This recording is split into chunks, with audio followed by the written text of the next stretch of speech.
Honestly, I'm lost for words. When we came into office, we did not promise you miracles that would appear from thin air. We promised a renewed hope agenda. Viewers and subscribers, you're welcome back again. This is BVI Channel 1, where you get nothing but undiluted truth. I want make you now follow me, watch and listen to what Akpabio have said here. He literally admits failure of their government. Listen. Honestly, I'm lost for words.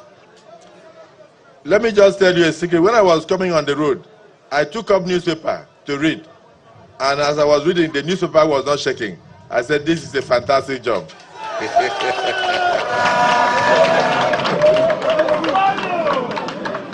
When we came into office, I'm now speaking the voice of the president. When we came into office, we did not promise you miracles that would appear from thin air.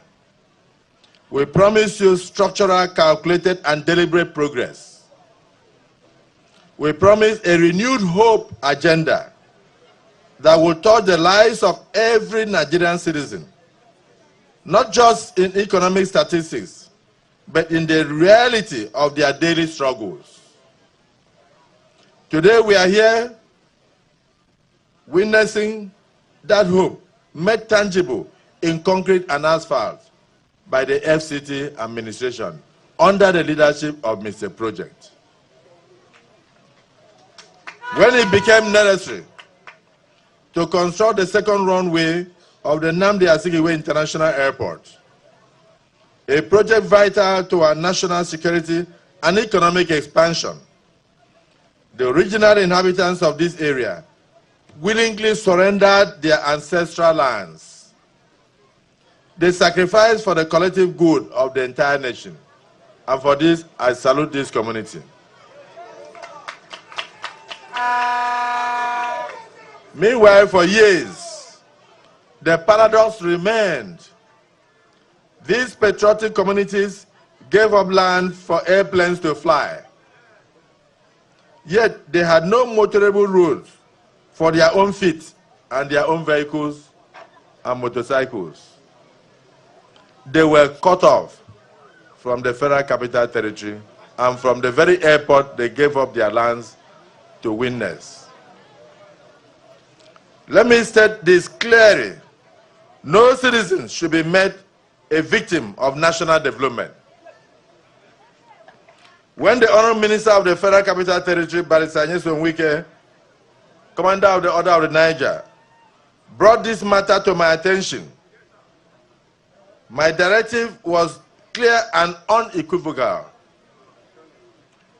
I stated, whatever the communities ask for to make their lives better and whole, give it to them.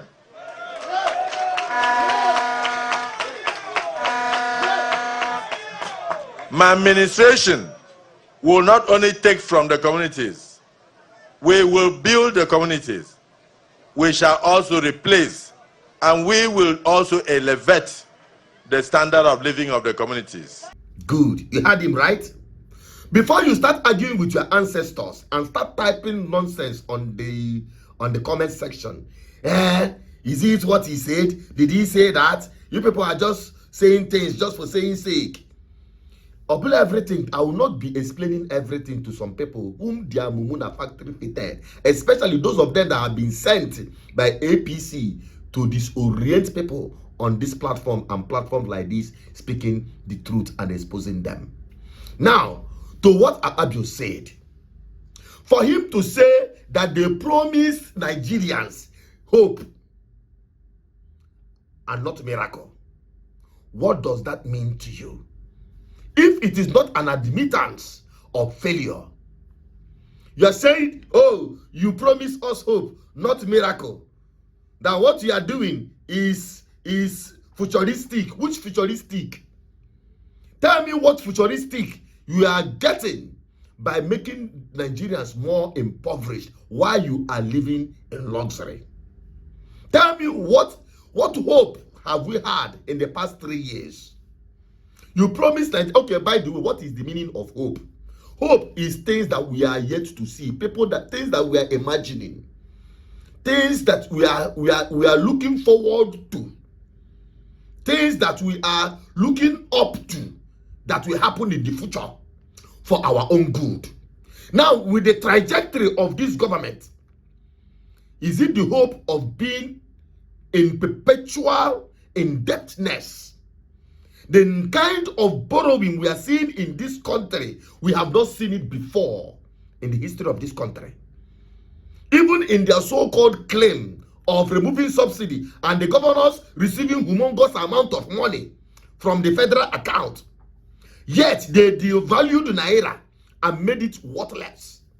The number of trillions they are calling for you cannot buy anything in the market. It is as useless as it were in before. In fact, before it's even more better than what we have in Nigeria today. What hope have Nigerians had in the past 3 years, getting to 4 years? We have not seen anything. There is no hope. In the education sector, what have changed? Nothing. The student loan is calm. The schools are falling apart from the primary to the university. What have changed? What hope are we having? In the medical line, people have died. Doctors have left this country in droves. That we are only left with native doctors. And India Zemani as nurses. That is the truth. If you like, you laugh. But that is the truth. Take it. What hope do we have in this country?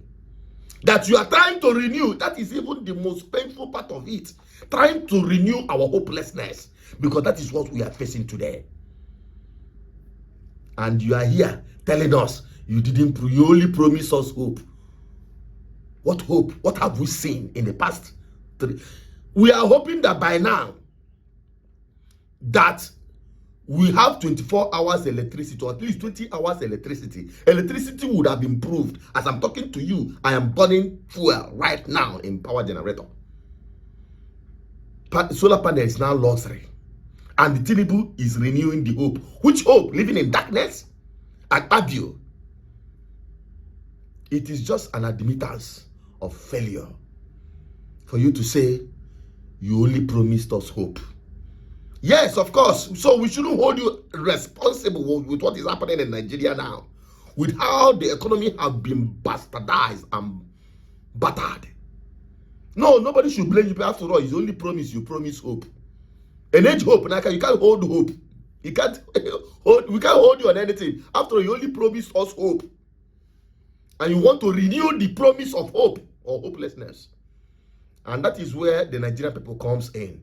If you like, fall for the scam.